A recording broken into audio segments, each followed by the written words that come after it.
Three important fire button setting जिसको on करते ही आपका फायर बटन हो जाएगा बहुत ज्यादा पावरफुल, जो आपके गेम प्ले को बना देगी अज्जू भाई से राइज स्टार। अरे यार क्या बात कर रहे हो यार भाई साहब, मतलब कुछ भी बोलो। तो ऐसे अज्जू भाई का भी आजकल गेम प्ले सुधर गया है फायर राइज गेमिंग के टिप्स एंड ट्रिक देखकर। तो आज के इस खतरनाक सी वीडियो में आपको ऐसे 3 फ्री फायर के फायर बटन की सेटिंग्स बताऊंगा जिन्हें आप सेट करने के बाद अपने गेम प्ले को एक नए लेवल पे पाओगे। तीसरे वाले सेटिंग को जैसे ही आप ऑन करोगे आपका हेडशॉट तो लगेगा ही साथ आपका हेडशॉट लगने का जो स्पीड है वो इस लेवल का होगा, एनिमी सदमे में चल जाएगा भाई मुझे हेडशॉट लगा कैसे। यहाँ पे क्या हो रहा है? मूवमेंट स्पीड भी बढ़ने वाली है। जोर जोर से बोल के लोगों को स्कीमें बता दे। इस वीडियो को देखना है आपको बिल्कुल एंड तक, एंड तीसरे वाले ट्रिक को तो गलती से भी मिस मत करना।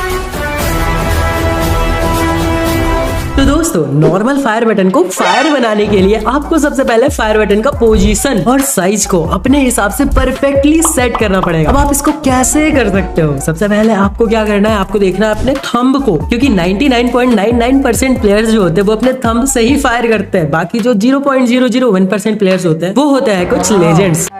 चलो मैं आपको हैंड कैम करके दिखा देता हूँ। अब इस थंब को अपने फायर बटन के ऊपर रखना है और देखना है कि आपका फायर बटन कहीं से भी दिखना नहीं चाहिए। अपने थंब के बराबर अपने फायर बटन को रख लेना, इसका मतलब आपका फायर बटन का साइज परफेक्ट है। इससे होता क्या है, अगर आप बहुत ज्यादा बड़ा रखोगे तो आपको मैं अभी पूरा का पूरा कस्टम एचयूडी समझाता हूँ। ये जो कॉर्सेयर है, ये जो एम है, इसके जो लेफ्ट साइड है कहीं भी क्लिक करोगे, कहीं भी टैप करोगे तो आप अपने जॉयस्टिक को पकड़ लोगे। यहाँ से आप अपने स्क्रीन को रोटेट नहीं कर सकते। अब आपको अपने स्क्रीन को रोटेट करने के लिए बस इस राइट साइड वाले पोर्शन का यूज करना पड़ता है। बट इस राइट साइड में आपको ये गन वाला बॉक्स भी रखना है, आपको जंप करना है, आपको सिट करना है, आपको सोना है, आपको कैरेक्टर का यूज करना है, साथ ही साथ फायर बटन, इतने सारे चीजों को आपको एक साथ लेके इस राइट साइड में चलना पड़ता है। उसके साथ आपको फ्री स्पेस चाहिए जहां पे आप अपने थंब से ऐसे ऐसे स्क्रीन को रोटेट कर पाओ। तो यहाँ पे अगर आप अपने फायर बटन को बहुत ज्यादा बड़ा रख लोगे तो आपको स्पेस ही नहीं मिलेगा। आप रोटेट कैसे करोगे, आप मूवमेंट कैसे करोगे? इसलिए आपको बड़ा नहीं रखना। अब बात करते हैं आपको छोटा क्यों नहीं रखना। अगर आप छोटा रखोगे अपने फायर बटन के साइज को तो आपका गेम प्ले पे फोकस रहता है। जब आप गेम खेलोगे ऐसे में तो आप नॉर्मल जब अपने फायर बटन को सेट करने आए हो तो आप अपने फायर बटन को देख के मारोगे, पर जब आप गेम खेलोगे ना तब आप अपने फायर बटन को नहीं देख कर मारोगे। आप ऐसे बस अपने गेम पे फोकस रहेगा, आपका थंब ऑटोमेटिक आपके फायर बटन पे जाएगा और ऑटोमेटिक वो फायर करेगा बिना देखे।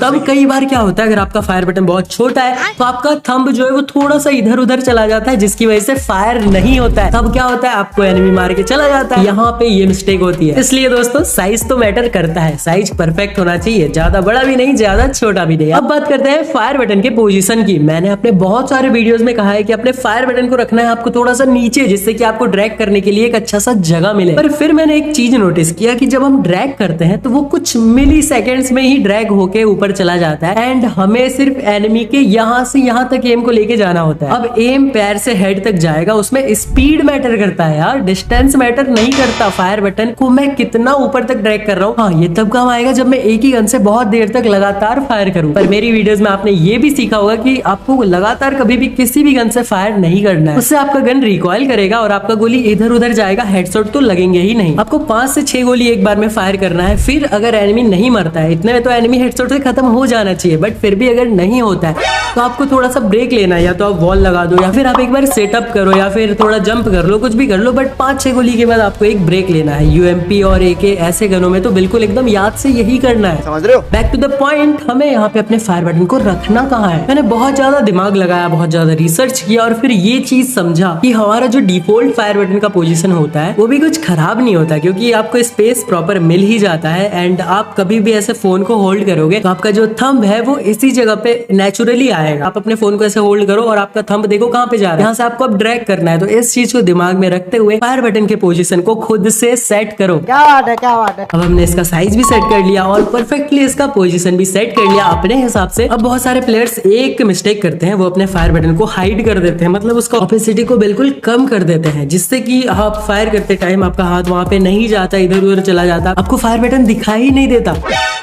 कहाँ देखिए, कभी भी अपने फायर बटन के साइज को 50-60 से कम ही नहीं करना चाहिए, उससे ज्यादा ही रखना चाहिए, क्योंकि हमारा माइंड ऐसे वर्क करता है, वो चीज दिखाई देगा तो फास्ट हमारा हाथ, हमारा जो थंब है वो फास्टली उस चीज पे जाएगा। अगर वो दिखाई नहीं देगा, हमें ऐसे अंधा मारेंगे, कई बार उस पे टैप नहीं होगा, इधर उधर हो जाएगा, बिल्कुल ही फास्ट उस चीज पे नहीं जाएगा। हमारा माइंड ऐसे ही वर्क करता है यार, जो चीज दिखाई देता है उस पर हमारा मूवमेंट फास्ट होता है। आप इस चीज को एक बार ट्राई करके देखना, एक बार बिल्कुल ऑपोजिट 0 करके देखना और एक बार 100 पे करके देखना, आपको बहुत ज्यादा डिफरेंस पता चलेगा। बाकी एक चीज मैंने यूट्यूब पे कहीं पे तो देखा था कि ये जो लेफ्ट फायर बटन है ना, इसको ला के फायर बटन के ऊपर रख देना होता है और उसके बाद इसको पकड़ के फायर करना होता है, ड्रैग करना होता है, तो बहुत अच्छे से ड्रैग होता है। पर इस चीज को मैंने ट्राई किया अपने फोन में तो मुझे कोई भी डिफरेंस का अनुभव नहीं हुआ। आप चाहो तो आप इस चीज को ट्राई कर सकते हो और मुझे कमेंट में बताने क्या ये चीज वर्क कर रही है, या इससे ज्यादा हेडशॉट लग रहे हैं या फिर क्या हो रहा है इस चीज से। बाकी इस फायर बटन का काम होता है एनिमी को हेडशॉट मारना और कोई काम नहीं होता, क्योंकि आप एनिमी को 10 बॉडी शॉट मारोगे 20-20 का, तब जाके वो डाउन होगा। वहीं पे अगर आप एनिमी को 2 हेडशॉट मार दोगे तो वो खत्म हो जाएगा। बात तो सही है। और हेडशॉट मारने के लिए आपको ऑलवेज करना रहता है ड्रैग, और ड्रैग करने के लिए काम करता है हमारा सेंसिटिविटी। अगर आपका सेंसिटिविटी परफेक्टली सेट है तो आप इजीली एनिमीज को हेडशॉट मार पाओगे। फायर बटन का रोल तो रहता ही है 90%, पर सेंसिटिविटी भी इसमें वर्क करती है और उसका भी रोल रहता है 90%। टोटल हो गया 180% भाई। मैं तो यही कहूंगा कि आप जितना ज्यादा हो सके अपने सेंसिटिविटी को रखो।